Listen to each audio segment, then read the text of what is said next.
রাত হঠাৎ 2:30 নাগাদ প্রচণ্ড ভাবে একটা বোমার আওয়াজ পাই। তার বোমাটা একদম আমার দেওয়ালে পড়ে। আমি প্রচণ্ড আতঙ্কিত হয়ে ওখান থেকে বেরিয়ে বাথরুমে গিয়ে লুকিয়ে পড়ি। তারপরে আরেকটা চার্জ করে। আপনি আসুন, আপনাকে আমি দেখিয়ে দিই। তারপরে চার্জ করার পরে জানলার কাঁচ ফাঁচ ভেঙে যায়। ভেঙে যাওয়ার পরে আমি কোনোমতে দরজাটা খুলে আমি ওখান থেকে পালিয়ে আমি আমার একটা দাদাবাড়িতে আশ্রয় নিই। তারপরে আমি ফোন করে আমাদের যত কার্যকর্তা আছে বা আমার জামাই ভাই ইত্যাদি আছে, এমনকি আমাদের উপরে যা আছে সবাইকে আমি ফোন করে জানাই যে এরকম ব্যাপার। রাত্রে আমাদের প্রার্থীর বড় ছেলে ঋত্বিক দা এসেছিল, বা আমাদের জগদ্দলদানা বড়বাবু এসেছিল, পিসি পার্টি এসেছিল। কিন্তু তারপরে তার কোনো প্রতিক্রিয়া পেলাম না আমি। এরকম একটা ব্যাপার হয়ে গেল, আজ বাদে কাল মোদি আসছে আমাদের জগদ্দল বিধানসভার মধ্যে।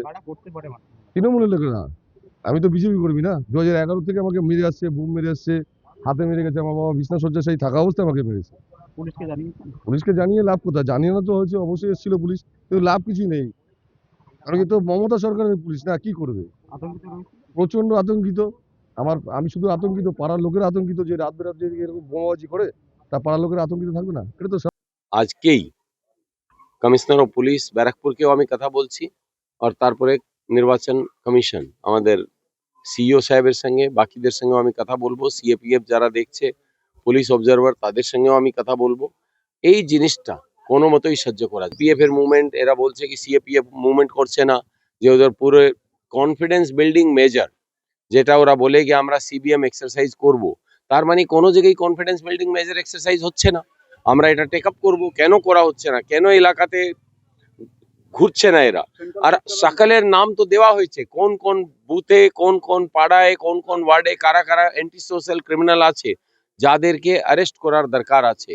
যেরকম ফেজ 1-এ অনেক লোককে অ্যারেস্ট করে শান্তিপূর্ণভাবে নির্বাচন করানো হয়েছে, আমরা চাইছি তার থেকেও বড় সংখ্যায় দ্বিতীয় দফায় ইলেকশনে অ্যারেস্ট করে লোকজনকে নির্বাচন সম্পন্ন করাতে হবে, নালে এই ধরনের ঘটনা আরো আমরা কিন্তু এটা মানে পুরো যেখানে এটাকে নিয়ে যেতে হয় ওই লেভেলে আমরা নিয়ে যাব, তার শেষ আমরা চাইবো।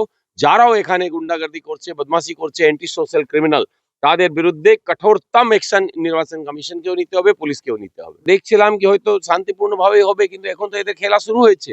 এদের তো এটাই খেলা, মানুষকে ভয় দেখানোর খেলা, আর তো কোনো খেলা নেই এদের কাছে।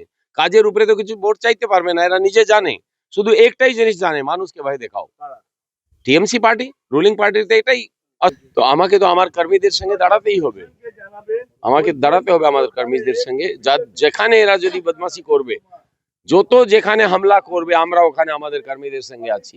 এরা আর কিচ্ছু জানে না, এই জিনিসটা জানে, আর এটা আমরা কোনো মতো এদের এই চালটাকে সাকসেসফুল হতে দেব না। কোনো লোককে ভয় দেখাতে পারবে না, নির্ভয় হয়ে মানুষ ভোট দেবে। গণতন্ত্রে গণদেবতাই। দীর্ঘদিন ধরে 30 নম্বর ওয়ার্ড এবং বৃহত্তর ভাটপাড়া পৌরসভা অঞ্চল শান্তিপূর্ণ অবস্থায় তো আছে। হঠাৎ করে এই ঘটনাটা ঘটেছে এবং আমার কানেও এসছে।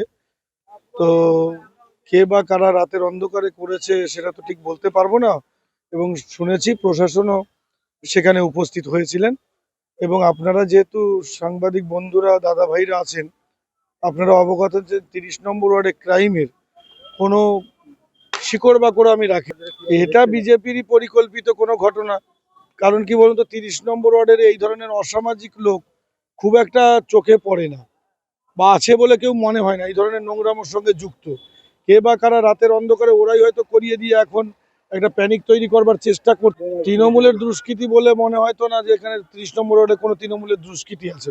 যে বিজেপির বাড়িতে আছে সেই বন্ধুই বলুক না যে 30 নম্বর ওয়ার্ডে কোনো একটা ক্রিমিনালের নাম বলতে পারবে কিনা, যে 30 নম্বর ওয়ার্ডে অমুক ছেলেটি ক্রিমিনাল, 30 নম্বর ওয়ার্ডে অমুক ছেলেটি অবৈধ কাজের সঙ্গে যুক্ত, 30 নম্বর ওয়ার্ডে অমুক ছেলেটি সাতটার সঙ্গে যুক্ত। এই ধরনের কোনো নোংরামো 30 নম্বর ওয়ার্ডে হয় না। এটা ওদেরই কোনো পরিকল্পনা মাফিক প্যানিক তৈরি করার চেষ্টা করছে। কারণ বিজেপির যিনি পদপ্রার্থী হয়েছেন, তার হাতে প্রচুর পয়সা।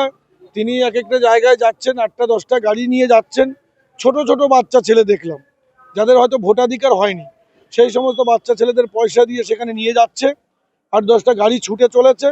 প্রকৃতপক্ষে বিজেপির এটা একটা দুর্ভাগ্যজনক ঘটনা। এই ধরনের ঘটনাকে আমি সমর্থন করি না।